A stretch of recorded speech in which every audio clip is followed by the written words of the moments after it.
Vous êtes président de l'UFML, l'Union française Oui, pour une médecine libre, association née du mouvement des médecins pigeons. Vous entendez autour de vous des gens qui disent « je ne peux pas me soigner faute d'argent ».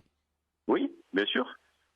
Bien sûr, ça nous arrive et on voit ça dans les cabinets depuis assez longtemps. Vous connaissez l'état économique du pays, vous connaissez le salaire moyen des gens, vous connaissez la précarité qui se multiplie depuis des années et des années. Donc il est évident que les gens ont des difficultés. Et face à ça, il est évident aussi que les mutuelles, les assurances complémentaires en tout cas, ne remplissent pas la totalité de la mission qui leur incombe.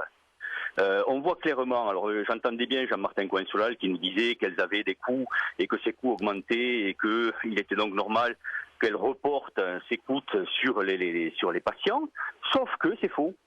Sauf que c'est faux, parce que on leur a fait des cadeaux somptueux avec le contrat d'accès aux soins, par exemple, où on a tout ce qui représente quand même 90% des contrats et où ils ont un cadeau fiscal puisqu'ils sont à 7% de charge, où ils seraient à 14% normalement. On a diminué par ces contrats d'accès aux soins les dépassements d'honoraires et donc elles ont moins de dépenses et donc ce qu'elles devraient reporter sur les patients, ce n'est pas une augmentation des coûts, mais bien une baisse des coûts.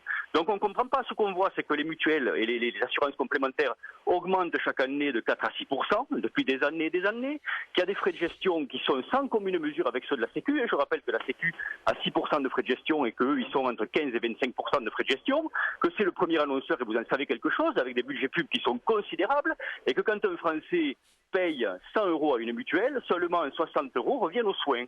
Alors, Ce qui n'est pas normal. Si on alors réinjectait cet argent dans le système, il est évident que les Français seraient bien mieux assurés.